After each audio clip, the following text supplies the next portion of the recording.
C'est parti, action. Action, réaction.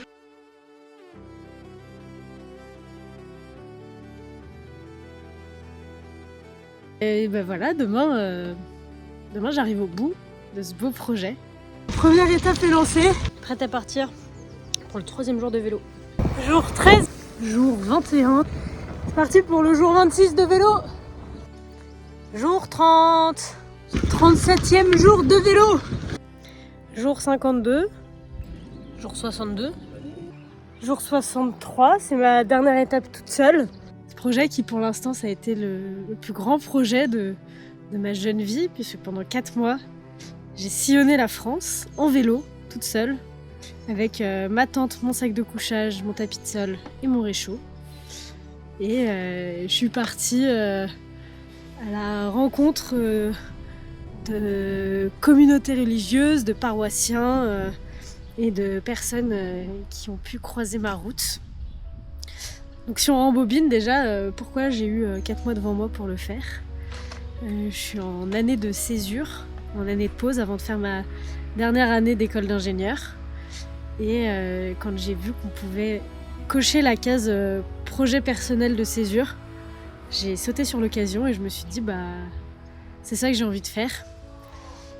Sans trop savoir quel type de projet j'avais envie de mener.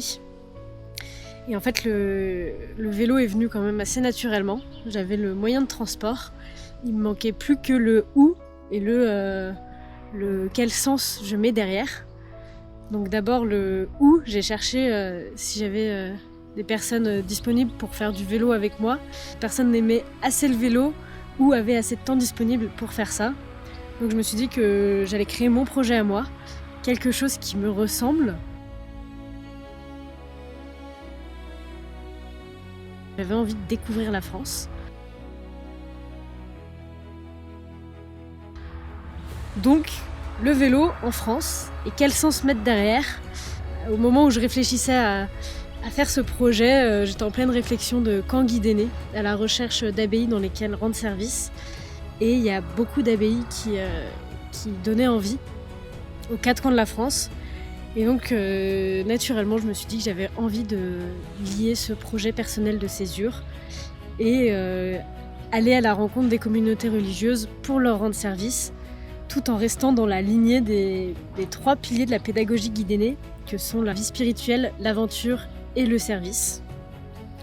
Et donc j'ai commencé à réfléchir aux itinéraires, à réfléchir aux différents points d'intérêt, les grandes étapes que j'avais envie de faire. C'était génial de rêver à faire les itinéraires.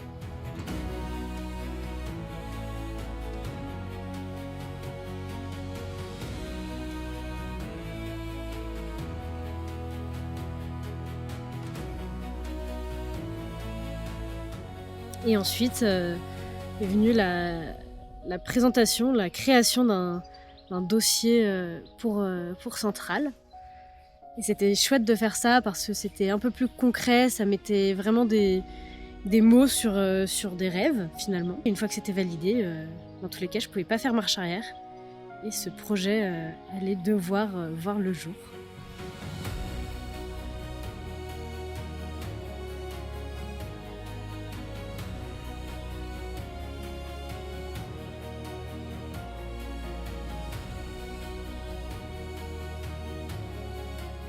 J'ai commencé à chercher des points de chute à partir de mi-janvier, je pense, à envoyer des mails, donc soit aux communautés religieuses dans lesquelles je voulais m'arrêter, soit aux paroisses ou même à mes amis, parce que j'avais des amis sur la route que j'avais envie de croiser.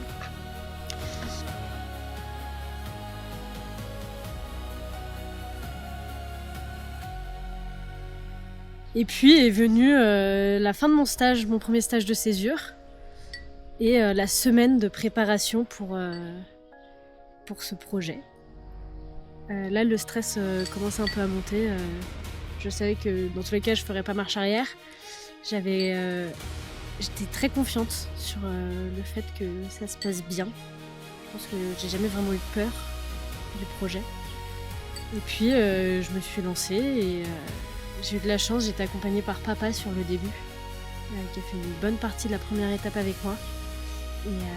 Et c'était chouette pour se lancer. Le premier soir m'a mis directement dans le bain, j'étais à l'abbaye de la Rochette et j'ai planté ma tente dès le premier soir. Et c'est la fin du jour 1, enfin la fin du jour 1 non, il est que 19h30, même si la nuit fait penser qu'il est beaucoup plus tard. J'allais vivre un peu au rythme du soleil pendant 4 mois. Voilà, je suis partie de la Mure, donc c'est parti pour le 5e jour de vélo. Encore une journée à 1000 mètres de dénivelé, donc je me ménage pas. Finalement je passe pas par la Salette parce que la route qui monte est fermée à cause des avalanches. Donc je retrace mon itinéraire, je m'arrête à Saint-Bonnet en Champzore. Et après j'irai direction Notre-Dame-du-Lot où j'arriverai un jour plus tôt que prévu.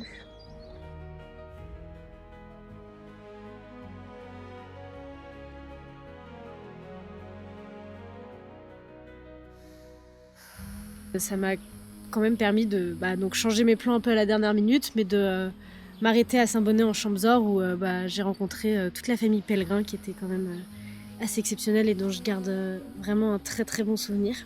Et ensuite j'ai continué, je suis descendue vers Pertuis où j'ai croisé les premiers glaçons de mon trajet. Certains diront que j'ai pas fait un tour de France en vélo d'abbaye, mais un tour de France en vélo des glaçons, qui sont une famille qui sont très proche de notre famille et qu'on voit assez régulièrement et qui ont l'avantage d'être dispatchés un peu partout en France.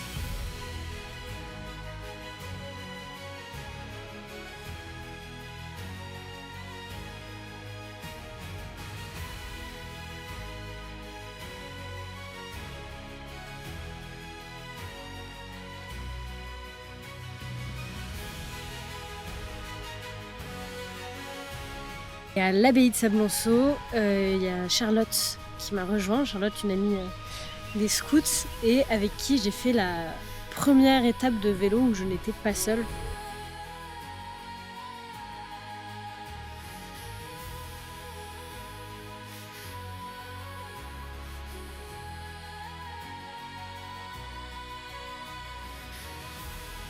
Avant Sablonceau, c'était un peu dur parce qu'il y avait une vague de froid sur toute la France. Et la vague de froid, je l'ai bien senti. Dès que je m'arrêtais, j'avais du mal à me réchauffer. C'était difficile de faire des pauses sans avoir trop froid, de trouver des endroits où s'abriter. Bon, comme prévu, le vent s'est levé. Donc là, en vrai, il fait hyper froid. Je suis partie de la belle ville de Sarlat pour rejoindre Bergerac. Sous un soleil et un beau ciel bleu. Il fait pas encore très chaud, mais ça fait quand même plaisir de ne pas avoir de pluie et de retrouver du ciel bleu. Je savais que j'avais en ligne de mire la fin de la météo qui allait s'arranger quelques jours après. Et même Charlotte qui allait m'accompagner. Et même après La Rochelle, les parents qui sont venus une semaine avec moi pour pédaler entre La Rochelle et Angers.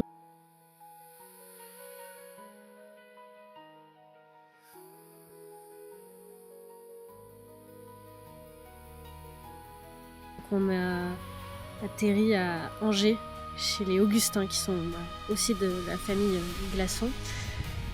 Et à Angers, là, j'ai retrouvé Jean et Eve-Marie, qui sont venus de Lyon pour passer le week-end à Angers avec les parents et les Augustins, et surtout pour fêter mon anniversaire.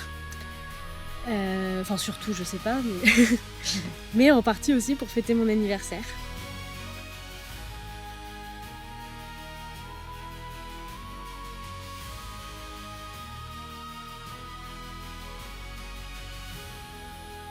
Ensuite, je suis allée à Rennes. Là, j'ai été accueillie chez mes CG. Je suis restée un peu longtemps. Il y a des révisions à faire.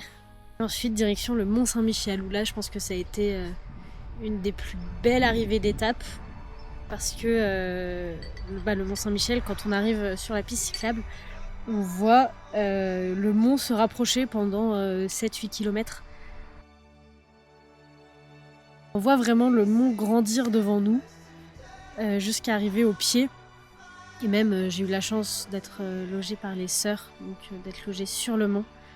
Et c'est fou à quel point le mont est paisible une fois que les touristes partent, notamment le soir et le matin, et tout nous offre en fait un paysage hyper paisible.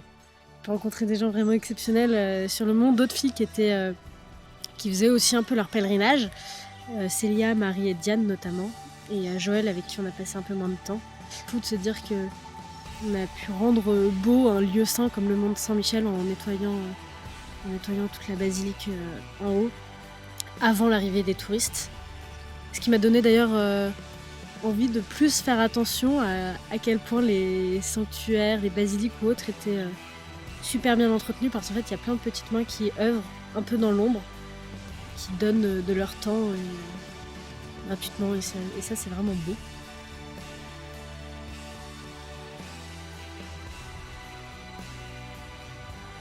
Et puis Lisieux, là j'ai été arrêtée chez ma marraine, et où j'ai dû changer mon itinéraire de base à cause du décès de papy.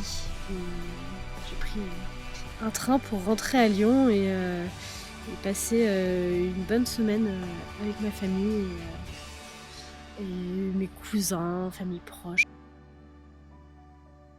On a eu une belle messe animée par Eve-Marie et moi au piano quand même. Ouais, on a besoin d'elle pour entonner les chants. On a toujours besoin de moi. On a toujours besoin d'elle. Tu veux que je te fasse un là? On est parti le vendredi direction Dieulefit pour l'inhumation. C'était assez touchant de voir que en fait, malgré tous les événements, on se retrouvait plutôt bien. Et qu'on arrivait quand même à passer des bons moments. Et papy fait les choses bien, parce que j'avais prévu normalement à partir de Lisieux de descendre à Paris au sud de la Seine et ensuite remonter vers la Normandie, vers l'abbaye de Saint-Vendry, mais en passant plus du côté nord de la Seine.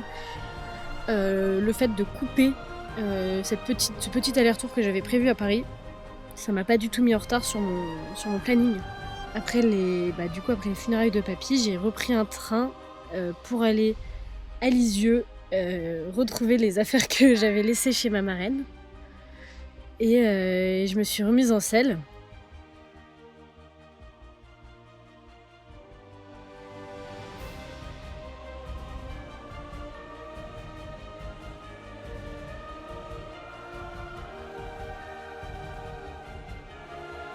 Et après Dieppe, ce qui est marrant, c'est qu'il y a 3 étapes où j'avais pas de... Enfin, où en partant, j'avais pas de point de chute, personne ne m'avait répondu. Et je les ai trouvés quelques semaines avant quand même, mais j'ai trouvé les points de chute, et c'était les 3 fois chez des paroissiens qui étaient trop gentils, avec qui j'ai passé des super moments, et j'ai beaucoup aimé arriver comme ça dans la vie de personnes à qui on a juste dit y a une fille qui nous a envoyé un mail en disant qu'elle faisait un tour de France en vélo, est-ce que vous acceptez de l'accueillir, et qui ont accepté, et qui ont accepté comme ça de m'ouvrir leurs portes sans rien attendre en retour. Jour 48, je pars pour normalement ma plus grosse étape du voyage, un peu plus de 150 km qui relie Notre-Dame de l'Épine à Domrémy, à côté à Neufchâteau, chez Natacha.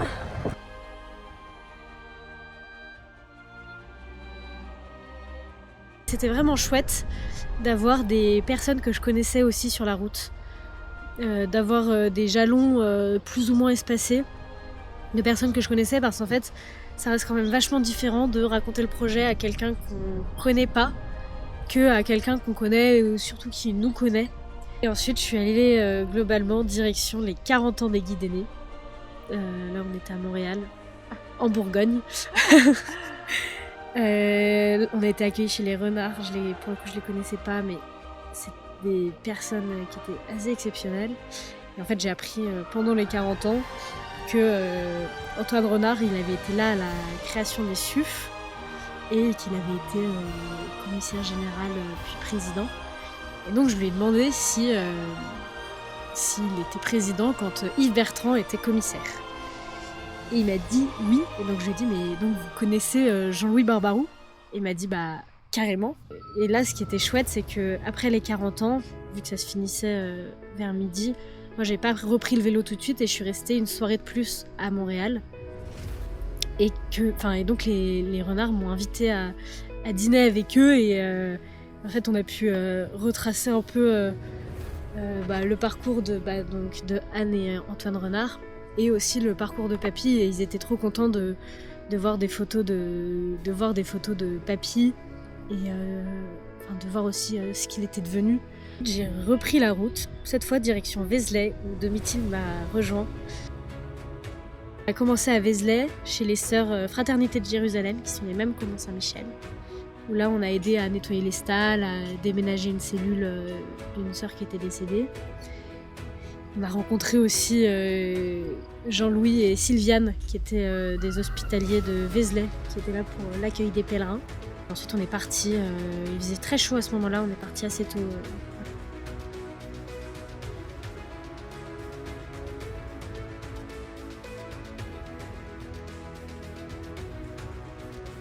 Puis après 2 étapes, on est arrivé à Beaune chez Claire, qui a gentiment accepté de nous ouvrir ses portes, et même de faire une partie de l'étape du lendemain avec nous.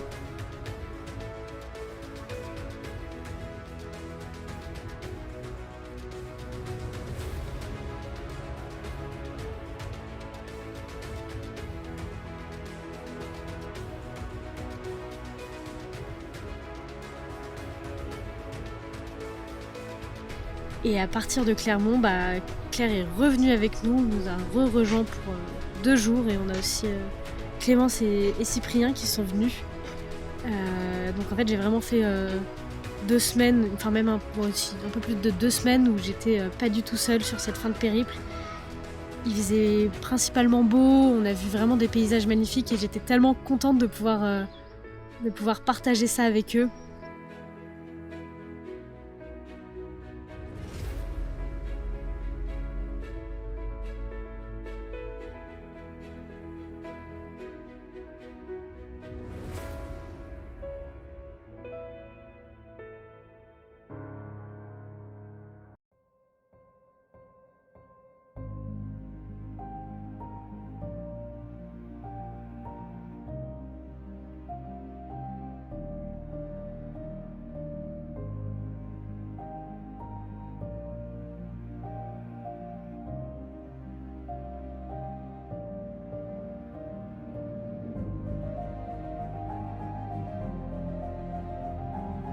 Ouais, après, mon ami, Jean, il m'a offert un gâteau de flan.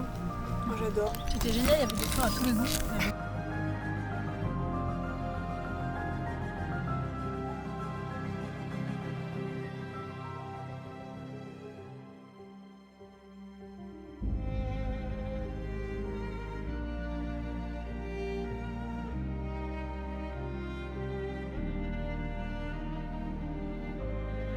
Scotch, il est au max.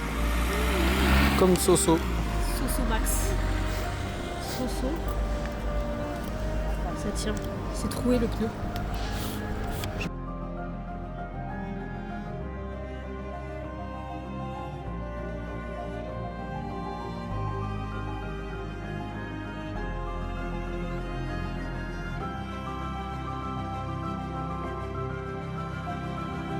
Bon, on ne voudrait pas.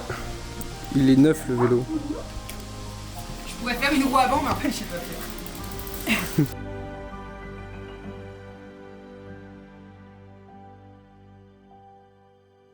Il est 7h.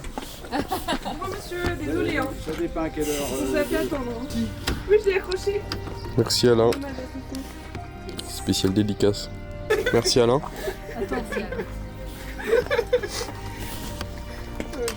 Le buzz de la salle paroissiale.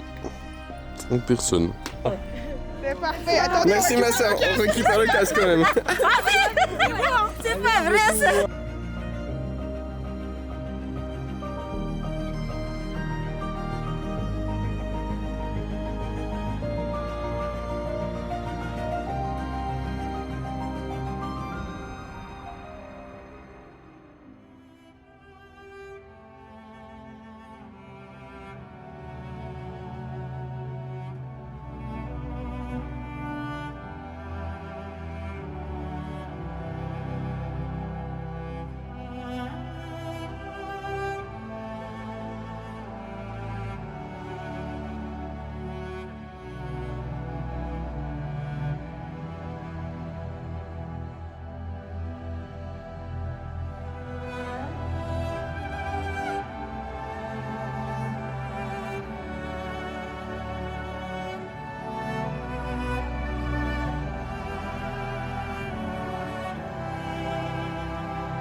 La tour des 1000 vaches. Sympa.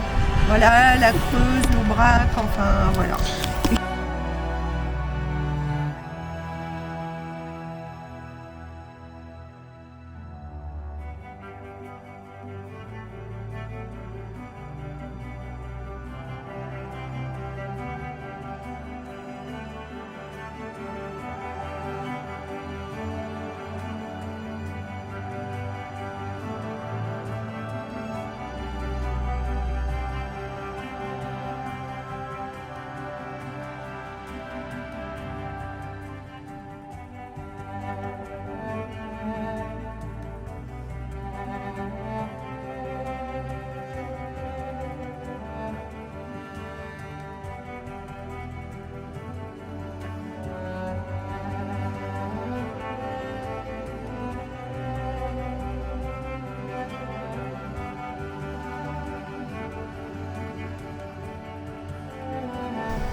J'ai donné un service de lentilles, je me suis dit qu'il fallait pas nous manquer beaucoup les tout. Ah ouais, c'est vrai qu'on est pas mal, non? C'est quelle fois qu'elle roule?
Là, c'est pas comme en Afrique. En Afrique, j'ai fait l'expérience à l'eau, ça sèche. C'est-à-dire, après quand il y a le temps de sécheresse, il n'y a pas d'eau. Ici, toujours il y a l'eau qui, là, ça tient.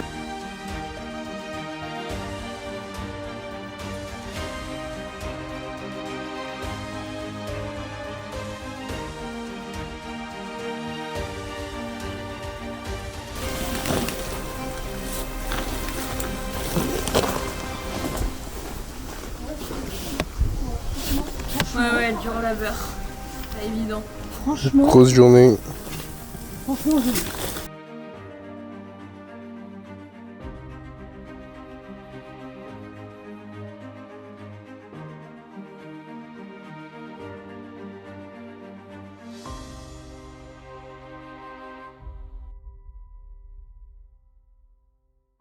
Pour rentrer. Ah oui, c'est la fin là. Ah oui, là c'est carrément la fin. Dimanche je suis à la maison et ça va bah, ça fait tout drôle. De se dire qu'il y a que des étapes, ça fait ouais. c'est assez impressionnant. Mais oui, non mais voilà. Ouais. Ah, c'est comme C'est ça. Ah oui, c'est ça, parce que j'avais pas... Ensuite, je suis allée à Sainte-Anne-d'Auray. Ah, super, bravo. Ouais. C'est sûrement le mieux. Je suis bretonne. Tu vois. Ah bah voilà. Dimanche dernière étape. Et à chaque fois, t'as trouvé des logements comme ça? J'ai tout trouvé, ouais. Bah, soit quand je m'arrêtais dans des communautés religieuses, justement en contactant, sinon j'ai contacté des paroisses. Bonne tête, les gens acceptent. Ils voyaient pas ma tête dans le mail. Ah ouais, mais ils voyaient. Ouais, mais le mail, il est santé. bien fait. Le mail est bien Voilà. fait. Nous, on s'est sentis obligés. Enfin. Non, ça fait plaisir. Sans rire, ça fait plaisir. Nous aussi, enfin, ça fait plaisir de voir ça. Enfin, de se dire, il y a encore quand même des jeunes qui croient des choses, qui veulent faire des trucs sympas, qui sortent un peu de l'ordinaire, qui n'ont pas peur de se. Et qui sont pas derrière leur écran toute la journée, quoi. Enfin, non, ça fait. 150, ça fait beaucoup quand même. Oui, ouais. Bon, c'était un peu. Bon, c'était aussi pour me dire que je l'avais fait, mais. Mais un petit défi, parce qu'il n'y avait pas assez de défis. Non, Donc, c'est ça. on en rajoute un, quoi.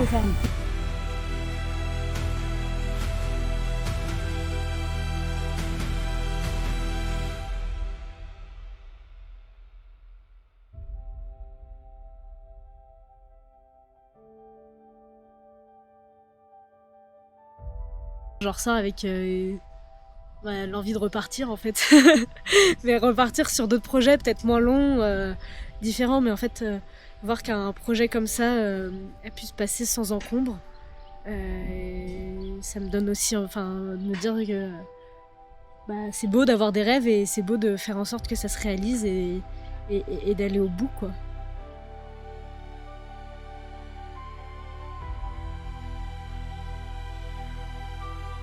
Mais je pense que globalement, ce qui m'a le plus porté et que je pense que j'avais sous-estimé, c'est quand même toutes les personnes que j'ai rencontrées, notamment toutes celles qui m'ont accueillie, qui m'ont ouvert leurs portes le soir pour que je puisse dormir chez elles. Et voilà, c'est quand même un beau projet de 4 mois bien ficelé. Et je suis partie sans avoir de grands questionnements intérieurs. Il y a beaucoup de personnes sur la route qui m'ont demandé pourquoi je faisais ça. Moi, je voulais simplement, au départ, occuper mon temps de manière intelligente, mais mener un projet de A à Z qui, pour moi, avait du sens. Mais je pense que j'ai quand même trouvé un peu plus une grande paix déjà, une grande paix, un grand repos. C'est marrant parce que c'est marrant de se dire que c'est pendant 3 mois et demi de vélo que j'ai été probablement le plus reposée, mais surtout le plus sans aucun problème. J'ai fait, je trouve que j'ai quand même plutôt bien réussi à respecter les 3 piliers que j'avais fixés pour ce voyage. Donc l'aventure, de toute façon le vélo pour le coup. Ça, il n'y a pas photo et c'est ce qui était le plus simple à transmettre. Le service, pareil, c'était assez facile à transmettre. La chose la plus personnelle aussi, je pense que c'est la vie spirituelle, où j'ai quand même, je pense, fait une expérience assez poussée de la prière quotidienne et surtout du partage des messes et des offices avec les différentes communautés religieuses que j'ai rencontrées. Ça m'a beaucoup apporté personnellement, mais c'est hyper difficile de trouver les bons mots pour le décrire. Mais je pense que c'est aussi passé à travers les rencontres des personnes qui étaient sur mon chemin.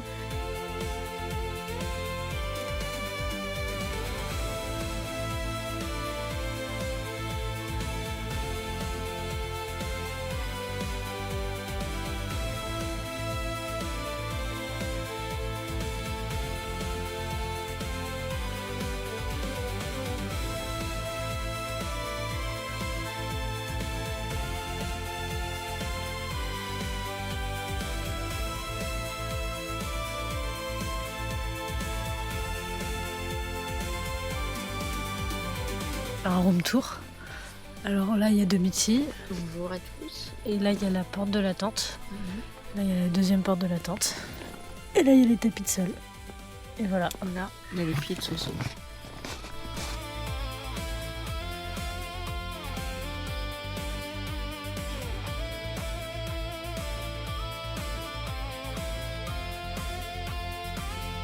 C'était assez rassurant de savoir aussi que quand je partais le matin, je savais où j'atterrissais le soir, ce qui me laissait moins de flexibilité et peut-être qui laissait peut-être un peu moins la place à l'imprévu. Mais ça m'a permis aussi justement d'avoir cette sérénité et de voyager un peu l'esprit léger sans forcément anticiper la suite, parce que je savais que de toute façon c'était ficelé et que ça allait bien se passer. J'étais super heureuse et je me suis, je pense, jamais sentie aussi accompagnée que quand j'étais seule. Je savais que il y avait toujours des gens qui m'envoyaient des petits messages de temps en temps.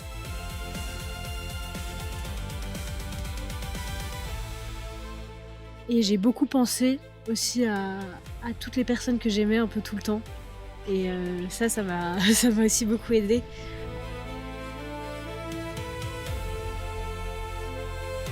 Et avoir aussi justement des personnes qui m'ont accompagnée sur quelques parties, ça c'était vraiment chouette.